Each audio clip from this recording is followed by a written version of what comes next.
Right, ఇక BRS భవన్లో మాజీ మంత్రి తలసాని శ్రీనివాస్ యాదవ్ మాట్లాడుతున్నారు. ఇప్పుడు లైవ్ చూద్దాం. అంటే మనము శాసనసభల కుస్తీల పోటీలు ఏమైనా పెట్టినామా? బ్రెజిలింగ్ ఏమైనా అవుతుందా? ఈరోజు ప్రజాస్వామ్యం లోపల ప్రజలు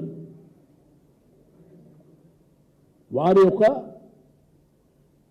కాన్స్టిట్యున్సీ కావచ్చు, లేకపోతే ఆ ప్రజల యొక్క హక్కులు కాపాడడానికి, వాళ్ళకు మేలు జరగడానికి శాసనసభ జరుగుతుంది.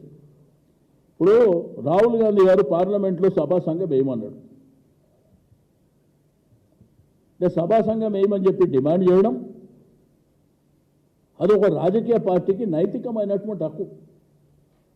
ఒక సభ్యునికి కావచ్చు, పొలిటికల్ పార్టీకి కావచ్చు. మీరు ఆ విషయాన్ని పక్కన పెట్టి ఇది ఏంటంటే ఫేర్గా